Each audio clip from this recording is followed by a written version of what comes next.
Betrayal doesn't knock.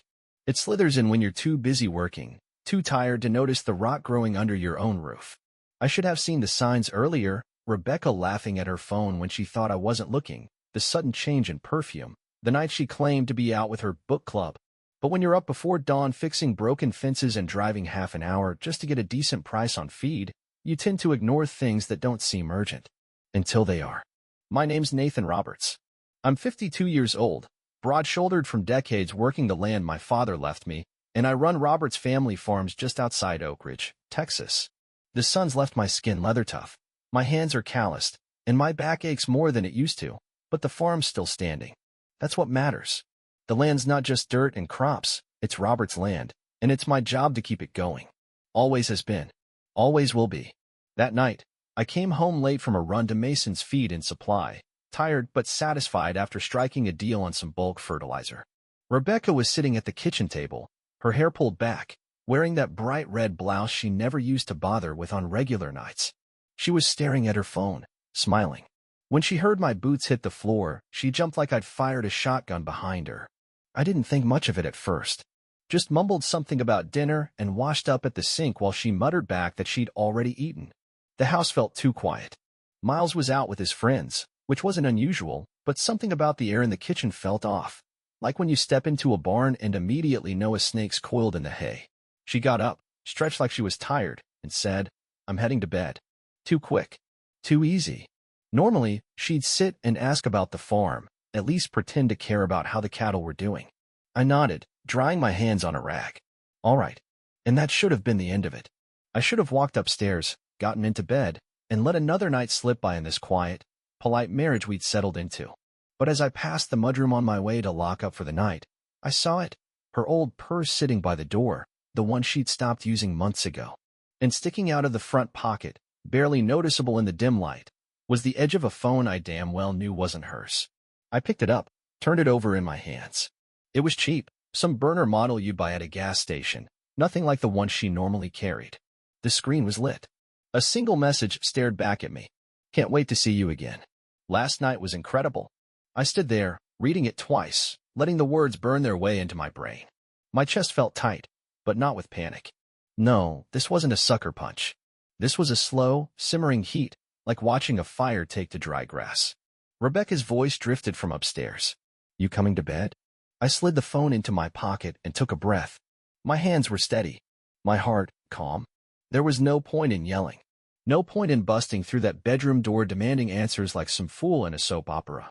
You don't wrangle a wild horse by charging at it head-on. You wait. You watch. And then, when the moment's right, you take the reins and make damn sure it never bucks you again.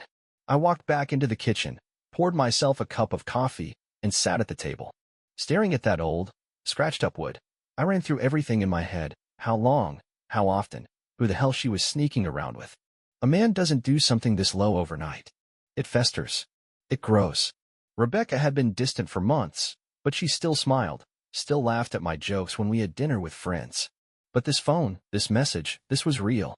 It wasn't just some restless daydream of a bored housewife. I heard the bedroom door creak open, light footsteps coming down the stairs.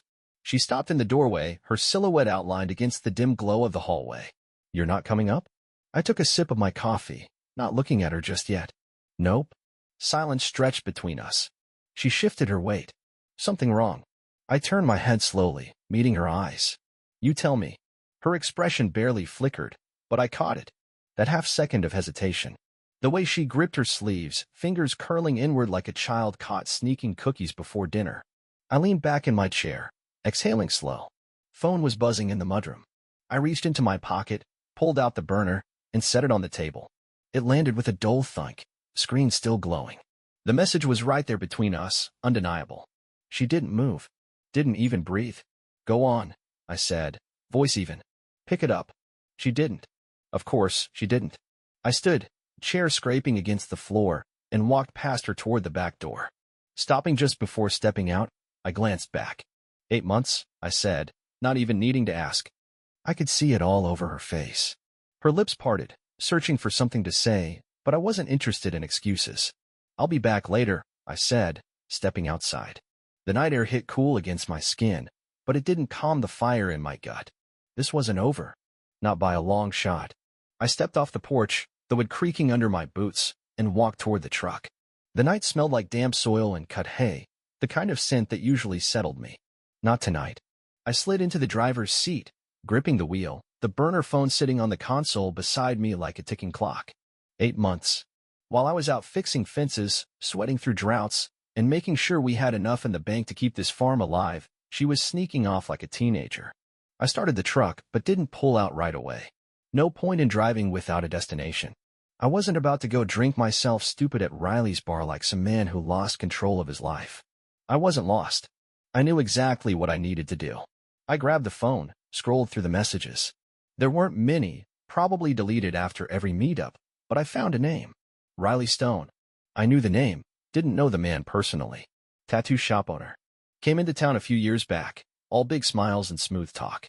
I remembered seeing him once when I took Miles into town for a haircut. He was standing outside his shop, arms folded, laughing with some girl in ripped jeans. Didn't look like much, but a snake never does. I tapped the latest message. Typed 2 words. Where? Sent. It didn't take long. 3 dots appeared. Then, same as always. I exhaled through my nose. Looked like Rebecca had been a little too predictable. I stared at the screen for a second, then typed back. Change of plans. Meet me at Pineview Inn. Lobby. 30 minutes. Sent. No question. No hesitation. He thought he was meeting her. Good. I put the truck in drive and headed into town, my mind already a step ahead. I wasn't going there to fight. Wasn't going there to yell. I was going there to make sure he knew exactly what he'd done, and that there wouldn't be a damn thing he could do to fix it. The Pineview Inn sat just off the main road, the kind of place businessmen stayed when they came through town on short notice. Clean, quiet. The lobby had a polished tile floor and fake leather chairs, a little too fancy for a town this size. I parked, walked in, and took a seat near the front desk, facing the entrance. 5 minutes passed. Then 10. The glass doors slid open, and in walked Riley Stone. He was exactly as I remembered him, lean, tattooed, dark hairstyled like he cared too much.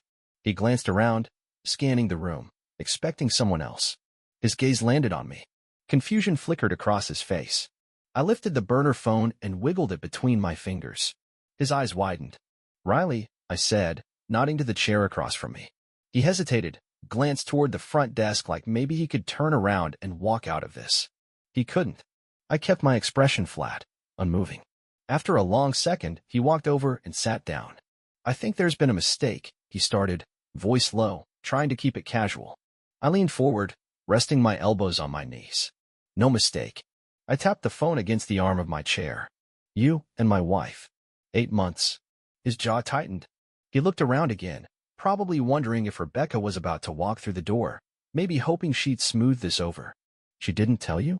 I asked, tilting my head. Guess not. She's real good at keeping things quiet. Except for this. I lifted the phone, tapped the screen so the last message glowed bright. Riley swallowed. Look, Ayo. No, I cut him off. You listen. I don't care about your excuses. I don't care what she told you about our marriage. You knew she was married. You knew, and you did it anyway. His mouth opened, but nothing came out. I sat back, exhaled slow. Now, I ain't the kind of man who swings fists in a hotel lobby. Not my style. But I will make this real clear for you. Your little arrangement? It's over. If I see you around her again, if I hear about you sniffing around my family, I won't be coming to talk next time. Riley's face twitched, like he wanted to argue, but he was too smart for that. He nodded once, short and stiff. Good, I said, standing up. Enjoy the rest of your night. I turned and walked out, leaving him sitting there, staring at the phone. The night air was cooler now, the wind shifting over the empty streets. I didn't rush back to the truck. Instead, I pulled out my own phone and made another call. It rang twice before she answered. Nathan? Rebecca's voice was sharp with nerves.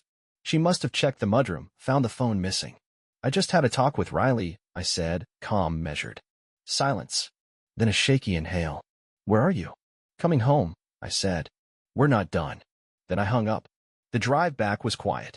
No music, no distractions, just the hum of the engine and the steady rhythm of my thoughts. The wind was picking up, stirring the dust along the road, the smell of an oncoming storm thick in the air. Fitting. When I pulled into the driveway, the porch light was on, but the house felt different.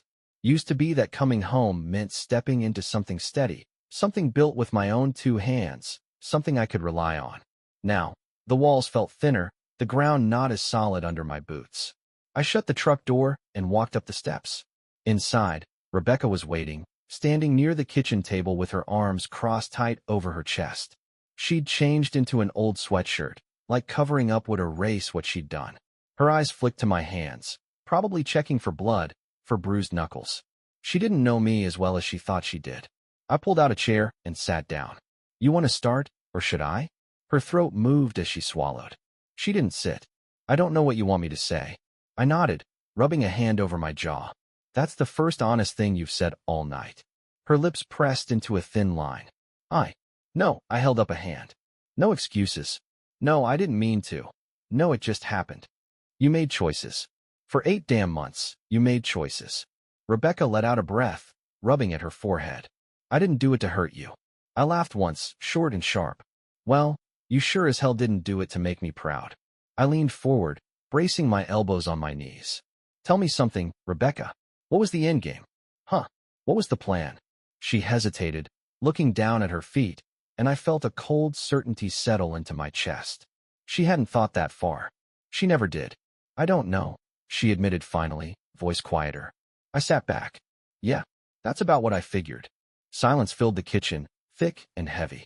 Outside, the wind rattled the windows, a branch scratching against the siding. I watched her, waiting, giving her one last chance to say something real. But she didn't. I pushed back from the table and stood. Here's how this is going to go. I'm sleeping in the guest room. You're going to tell Miles yourself. No sugarcoating, no twisting it to make yourself look better. And tomorrow, we're talking about what happens next. Her eyes snapped up. What happens next? I grabbed a glass from the cabinet, filled it from the tap, and took a slow sip before answering. That depends on you. She let out a shaky breath, nodding, but I could see the gears turning in her head, the calculations. She thought she still had control. That was fine. Let her think that for now. I turned to leave, but paused in the doorway. One more thing. She tensed. You ever see Riley Stone again, for any reason, I'll make sure it's the last mistake you ever make. I didn't wait for a response. I went upstairs, shut the guest room door behind me, and locked it. The morning came too damn early. I wasn't sure if I'd slept at all, just laid there staring at the ceiling, listening to the wind shake the trees outside. When the alarm went off, I shut it off quick, swung my legs over the side of the bed, and sat there for a second, rubbing the back of my neck. Downstairs, the smell of coffee drifted through the house, but it didn't feel welcoming like it used to. It felt like someone trying too hard to make things normal when nothing was. I walked into the kitchen, and Rebecca was at the stove, making eggs like she always did. Her hair was still messy from sleep, but she was trying to act like this was any other morning. Miles sat at the table, scrolling on his phone, oblivious to the storm brewing in the room. I grabbed a mug from the cupboard, poured my coffee, and leaned against the counter. Rebecca's eyes flicked toward me, then away. She knew what was coming. Miles, I said, voice steady. He glanced up, brow furrowing at my tone. Yeah. I looked at Rebecca. Go ahead. Her fingers tightened around the spatula. She stared at the eggs like they had the answer to getting out of this, then finally sighed and set the spatula down. Miles, she said, turning around, forcing a weak smile. We need to talk about something. Something in my face must have given it away, because his expression changed. He looked from me to her, his phone forgotten on the table. What? Rebecca swallowed hard. Your father and I. No, I cut in. Not your father and I. You. I folded my arms, locking eyes with her. Tell him what you did. Her face flushed. She looked at Miles, shifting her weight. I made a mistake. Miles's frown deepened. What kind of mistake? I let the silence stretch, waiting for her to say it. She didn't. She couldn't. She cheated, son, I said plainly. Been sneaking around for months. Miles blinked like he hadn't heard right. Then his face twisted, something sharp and angry settling behind his eyes. Are you serious? Rebecca flinched. Miles, I didn't. With who? His voice was harder than I'd ever heard it, his hands clenched into fists on the table. She hesitated too long. Riley Stone, I said. His chair scraped back so fast it nearly fell over. That tattoo guy? His nostrils flared. Jesus, Mom. What the hell? Rebecca stepped toward him, reaching out. Miles, I know this is he. Don't, he snapped, stepping back. Don't try to act like this is some little mistake. You lied to both of us. His voice cracked at the end, and I felt something pull tight in my chest. Rebecca's face crumpled. I never wanted to hurt you. Miles let out a hollow laugh. Yeah? Well, you did. He shook his head, jaw tight, then turned and stormed upstairs. His door slammed shut a second later. Rebecca stood there, arms wrapped around herself, like she could hold herself together if she just squeezed hard enough. I took a slow sip of coffee. You got what you wanted, she muttered. I exhaled through my nose, set the mug down. No, Rebecca. What I wanted was a wife who didn't betray me. I walked past her, grabbed my hat off the rack, and headed outside. I needed to get to work. The fences needed checking, the cows still needed feeding. The land didn't give a damn about broken marriages. As I crossed the yard, my phone buzzed in my pocket. I pulled it out and glanced at the screen. Unknown number. I answered. Nathan Roberts, a woman's voice asked. I frowned. Who's asking? Brianna Scott. There was a sharpness to her tone, a confidence that told me she didn't waste time on pleasantries. I think we need to talk. I knew the name. Riley's ex. The one he left high and dry a few years back. I adjusted my grip on the phone. That right? Yeah, she said. I heard about what happened. And I got a feeling you'd like to hear what I know. I glanced back at the house. Rebecca was standing by the window, watching me, arms still crossed tight. I turned away and walked toward the truck. Where do you want to meet? Brianna Scott chose Big Joe's Diner, which suited me just fine. It was the kind of place where the coffee was strong, the food was greasy, and people minded their own business. I pulled into the lot, killed the engine, and spotted her right away, sitting in a booth near the window, arms crossed, a half-empty cup of coffee in front of her. She had that look some women get when they've been burned one too many times. I slid into the seat across from her. Brianna. She looked me over, nodded like she'd already sized me up. Nathan. She pushed a menu toward me. You eat. Coffee's fine. I waved it off and leaned back. You called me. So talk. She smirked, shaking her head. You don't waste time, do you? Not in the mood for small talk. She took a slow sip of coffee, watching me over the rim of her cup. All right, straight to it then. She set the mug down and laced her fingers together. Riley's a liar. A good one. He likes getting women to trust him, likes making them feel special. But he's got a habit of moving on when things get too real. She tilted her head. Sound familiar? I didn't answer. Didn't need to. He pulled the same crap with me, she continued. Only difference is, I didn't have a husband and a family to lose. I just lost time, money, and a little bit of dignity. Her jaw tightened. But your wife? She's just his latest project. I exhaled through my nose, drumming my fingers once on the table. You got proof? She slid a folder across the table. Bank statements, texts, screenshots. The works. He's got 3 different women sending him money. One's your wife. Another's some girl from Dallas. Third's a bartender over in Ridgely. She tapped the folder. He's using them all. And he's got a record too: fraud, unpaid loans, couple of lawsuits. I flipped through the papers. It was all there in black and white. Rebecca wasn't special. She was just another number on his list. Brianna leaned forward. I could have just sent this to her. Let her figure it out on her own. But I figured you might want the upper hand. I shut the folder. Why? Her lips curled into something that wasn't quite a smile. Because I like to watch men like him burn. I let that sit for a moment, then nodded. Fair enough. We sat in silence while the waitress refilled her coffee. Brianna didn't look away, didn't fidget. She was steady. I respected that. What are you going to do? She asked, stirring sugar into her cup. I slid the folder off the table, tucking it under my arm. End it. She nodded once. Good. I stood, dropped a few bills on the table, and turned to leave. Before I could, she spoke again. When you're done with him, let me know. I glanced back. Why? She shrugged. Maybe I'll buy you a drink. I didn't respond. Just walked out, climbed into the truck, and drove home with a plan forming in my head. Rebecca was in the living room when I got back, sitting on the couch, arms wrapped around herself. She looked up when I walked in, eyes wary. You talked to Miles? I asked. She nodded. He won't come out of his room. Can't blame him. Her face twisted. I know I messed up, Nathan, but I dropped the folder onto the coffee table. Riley's playing you. She flinched at his name, then frowned. What? I sat down across from her, leaning forward, resting my forearms on my knees. You weren't his first, and you won't be his last.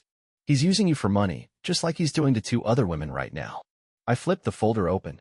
Take a look. Her hand shook as she reached for the papers. She skimmed the first page, then the second, her breathing turning shallow. No, she whispered. That's not it. It's real, I said flatly.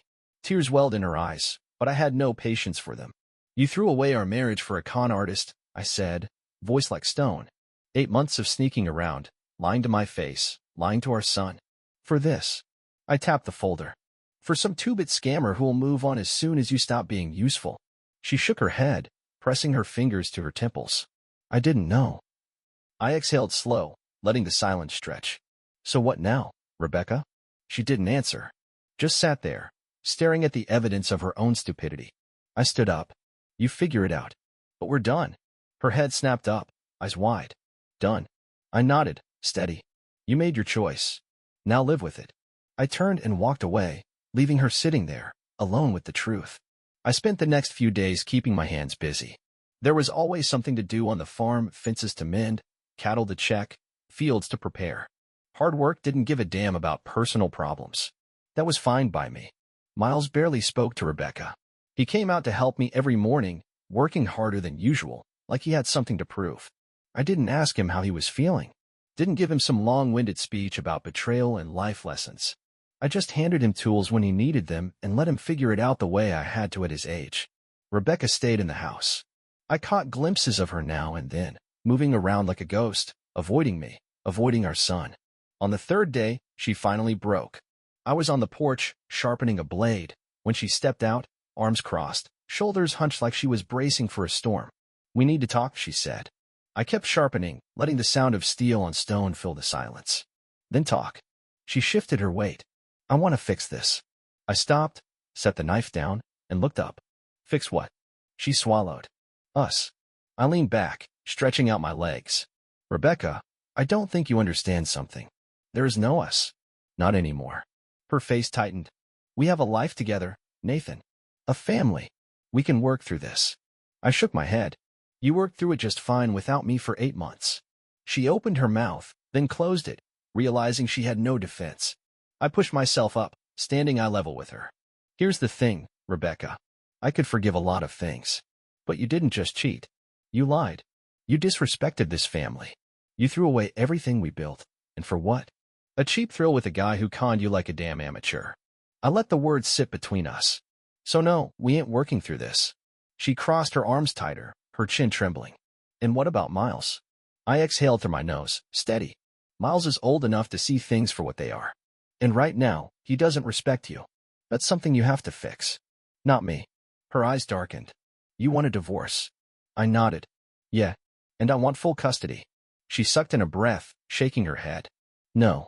No, you can't just. I can, I said, voice firm. And I will. She stared at me, realization sinking in. I picked up the blade, wiped it clean with a rag. Pack a bag, Rebecca. You can stay with your parents until we get the paperwork sorted. Her eyes filled with something, anger, regret, maybe both. So that's it? Just like that. I looked at her, dead in the eye. Just like that. She stood there for a moment, waiting for me to soften, to say something that gave her an inch of ground. But I didn't. Finally, she turned and walked back inside.